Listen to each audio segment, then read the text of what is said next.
Hi, I'm Ralph Serpe with the Adams County Community Foundation, here for the Open House Christmas edition. With me today is Dave Heiges. Dave is the chair of the Robert C. Hoffman Charitable Endowment Trust Advisory Committee.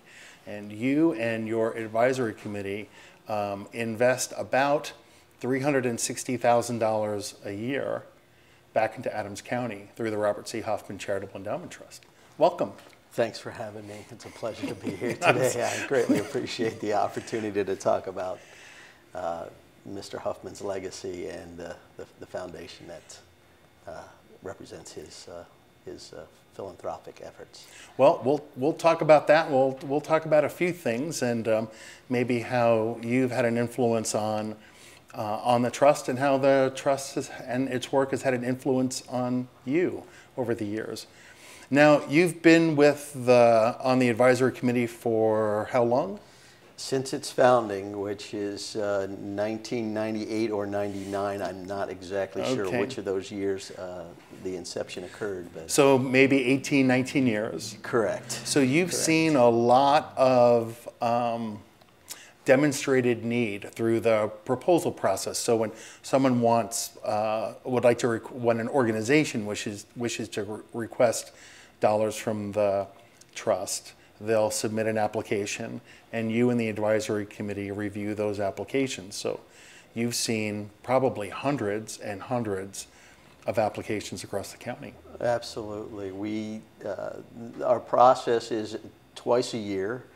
Local nonprofit organizations will make an application to the Robert C. Hoffman Charitable Endowment Trust. The numbers can be 30 applications to 60, 70 applications, wow, depending on timing and the number of organizations that have a project that they're trying to fund. Mm-hmm. So yeah, over nearly 20-year period, if you look at average 70, 80 a year, yeah, we're looking at a lot of applications. Hundreds and hundreds. Hundreds and hundreds, literally. And how has your approach to giving and your decision making, has that changed over those 20 years? Yes, absolutely. When we started out,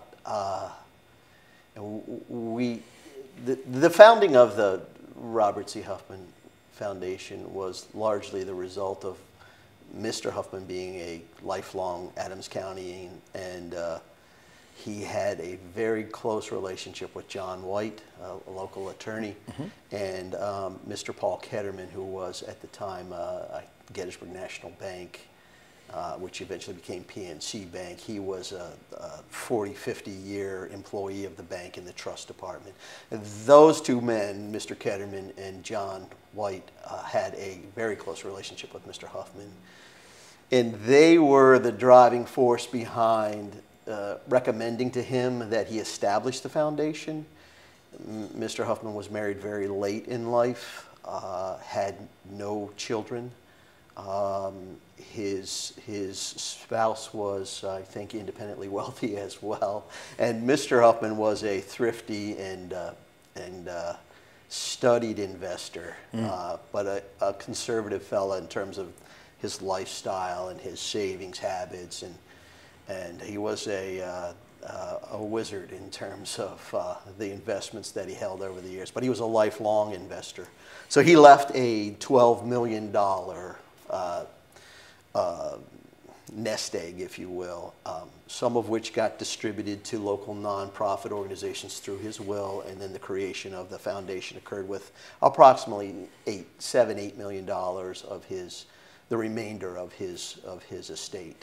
So you and the advisory committee to the trust really act on his behalf. You continue his generosity to this community. Absolutely, positively. It was his wish that there be an institution that provided a underpinning of society, an attempt on his part to lessen the burdens of government, of taxation, of organizations that found themselves looking for charitable gifts in order to function and operate, and whether they were socioeconomic or dealt with social issues, dealt with familial issues, dealt with athletics, churches, fire departments. Yeah. He throughout his life was a very, very philanthropic and charitable man, and so this was sort of an extension of all of that. And he just, through John and through Mr. Ketterman, and with Mr. Hoffman's guidance, they decided this would be a good thing to do. And so he set up this trust in order to fund charitable projects throughout Adams County, and it has a very local flavor, a very local focus. It's got an Adams County footprint. Correct, absolutely, positively, and that was his love and his willingness and desire to give back to this community that he lived in for his entire life. Yeah. So now, by disclaimer, I should say that the Adams County Community Foundation provides grant-making administrative services to the Hoffman Trust. So we see all of those applications as they come through. Over those 20 years, as the trust remains generous, I don't suppose there's enough money each year to satisfy every one of those grants. Absolutely not. And let me say also that we're truly grateful for the relationship we, the advisory committee and the Hoffman Foundation have with the Community Foundation, for the services you provide, the expertise that you provide, the time and energy you devote to the Robert C. Hoffman Foundation, because those of us on the advisory committee are volunteers. And so we are happy to provide some level of commitment to the organization, some time and energy to it, but frankly, we have neither the wherewithal or the time to devote to the sheer number of applications that come before us and the administrative level of activity. Well, you really uncover this point that the advisory council are volunteers. So there has to be a generosity of spirit for the folks around the table when they're reviewing these applications. They're standing in, they are representing Robert C. Hoffman and continuing the grant making and his generosity. So you're making those grants, you're really charged with upholding his charitable intent, but the world changes over time. And what you're seeing each year, the need is increasing. And the work that people are asking you to fund, I would imagine, is much different now than it was 20 years ago. No question. The evolution has been extraordinary in terms of we as the advisory committee learning about the nonprofit organizations in the community, understanding how it is that they function, what their needs are, how can we play a role in all of this. We were learning and growing through doing, and many of us, all three of us, the original advisory committee and the five current members, most of us are Adams County community members, and we live in the county. We know something about some of the organizations, not all of the organizations, obviously. So we've been dependent on each other, and we have been dependent on the Community Foundation and other sources to try and understand what the nonprofit community needs are, how can we be a part of meeting those needs. The evolution also in terms of the county has grown. As the county has grown, so have the needs of the individuals within the county, the organizations that are providing support children and youth services, the local sports groups, the survivors, the fire departments are servicing these guys are volunteers and they're servicing a broad area. So we've tried to. It's a very difficult process. It's a wonderful thing to be able to be a part of this and to make the grants and to fund organizations that are doing this kind of work. it's also a very difficult process to say who warrants this. How do you discern if you only have $300,000 to give away and there are $2 million worth of requests? How do you go about discerning?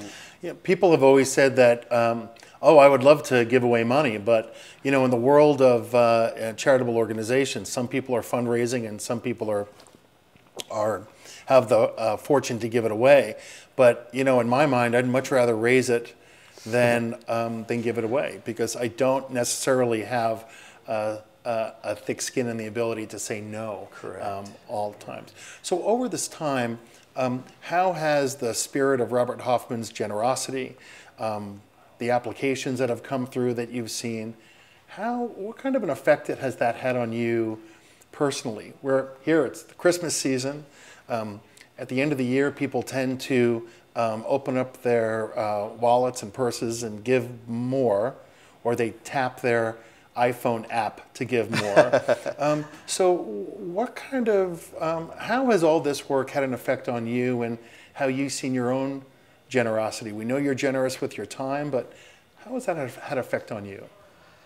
I think, personally, it has been enlightening. You go through life and you're aware of organizations, the larger organizations, the Cancer Society. Yeah, we call them the blue chip organizations. They've been around for 100 years, stable budgets. You know those guys. They're there. They're a part of the nation. They're bellwethers in terms of what they're doing. But Absolutely. when you actually you get down to a localized level and you're focused on just I don't know the exact number of nonprofits that exist in this county. It's hundreds.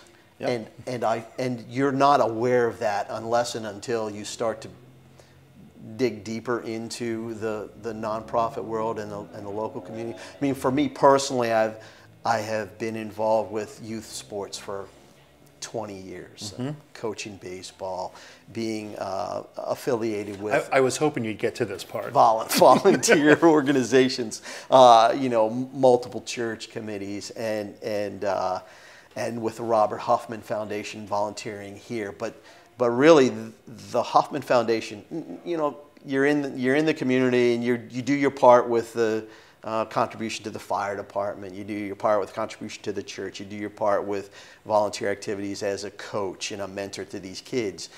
But what you do not realize, or what I did not realize, was just the breadth and scope of the number of nonprofit entities that exist, the huge demand and need that they serve, and the demand that they have. And so that, to me, is perhaps the most startling part of all of it, is just how many organizations exist and the needs that they're focused on, and I mean, they exist because that needs exist. We have about a minute left, and I'm curious as to what your hope is for Adams County, sort of looking 20 years into the future. What's your hope for Adams County? I would hope that it would continue to feel like a small town and a small community where people know each other, care for each other, feel connected to one another, and continue to try to make the world a better place. Yeah. And at the same time, welcoming the world to our doorstep. Absolutely, positively. Yeah. We are a community that's known throughout the world, and it's because of the battle and the apples, the apples, and the college. I mean, there are the seminary. There are ties here that are broader and bigger than the community itself. But it's a great place to live. It's a great place to raise a family. It's proximal to some major metropolitan areas, and I hope it keeps that flavor. Yeah. Well, Dave Heiges, thank you so much for joining us today. Thank you for your service, not only as chair of the advisory committee to the Robert C. Hoffman Charitable Endowment Trust, but thank you for mentoring and coaching seasons and seasons of baseball kids because they'll also be touched with that sense of generosity and the generous spirit that you bring there. So thank you so much for that. I'm Ralph Serpe with the Adams County Community Foundation. Thank you for joining us for this segment of Open House Christmas Edition. Thank you.